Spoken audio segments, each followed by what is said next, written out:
So I'm currently recording this in my room, even though I should be downstairs with my other peers.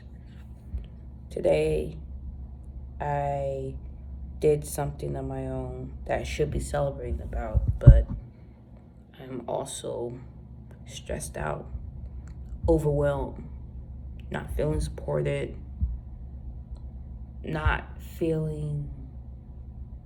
just feeling all the feelings. And honestly, it's just hard to just tell people, because if I do, I don't think they'll get it. And even when I try, it just fall on deaf ears. I know I have a gift. I know that I have something so special that people want to know, but at the same time, I know that it's hard to speak out or be in a room where if there's so many people and there's a lot of things going on, and then I don't get the adequate amount of support or the adequate amount of resources, then I feel stuck. It's like if I ask for help, then I'm ridiculed, or I'm just encouraged to do things on my own.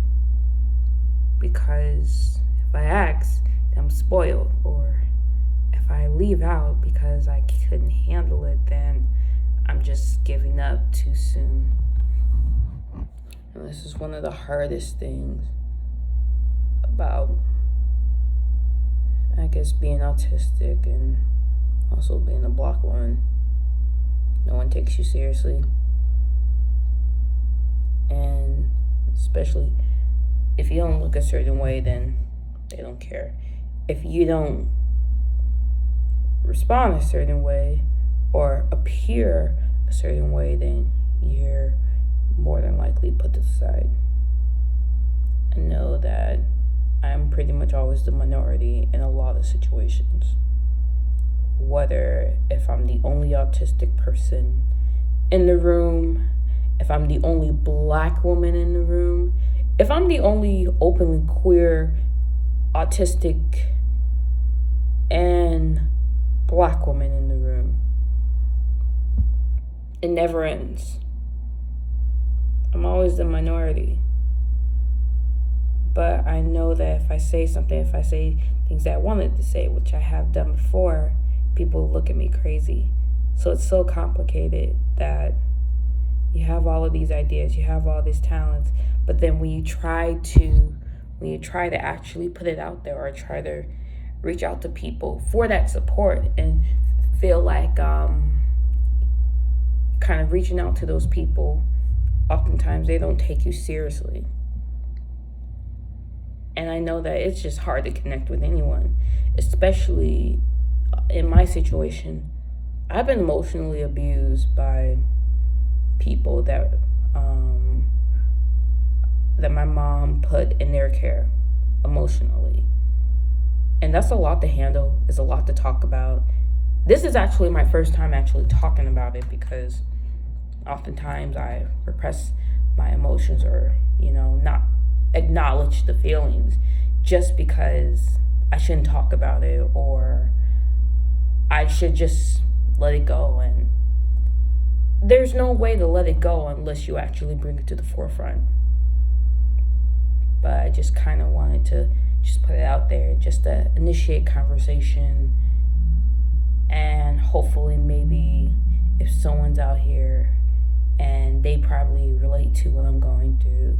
But I, just had a really long day, and I just wanted to just talk about my experience. So yeah, I'm gonna end it right here, but I hope everyone has a rest of a beautiful Friday night. Also, I don't know if anyone knows this, but I have locks now. I decided to get locks because for years I've always been the one with a lot of hair, but sensory is one of the biggest things. I had to get a relaxer just to make the experience a little bit better, but ended up being not the best because relaxers burned my hair and it always itched. And I ended up going natural at 15. Actually, no, 17. And I started getting braids again at 15. I hated it. I hate getting braids. Scalp always burns, and I'm very tender-headed. And that's and that's kind of the unique experience of being Black and autistic, is that especially if you're tender-headed, which is kind of known in the Black community. Also, add that to being autistic. It's an experience, but I know that my hair has always been, I guess, something that I always held as kind of something to hold on to my old self. But now I'm growing up. I'm now learning more about myself, so I decided to get locks, and I like them so much. I'm gonna keep it in for a very long time, definitely more than a year, and I like it so far. But hope everyone has a great rest of their night, rest of their day, get some rest, and yeah, probably see you guys around. Jada Wada out.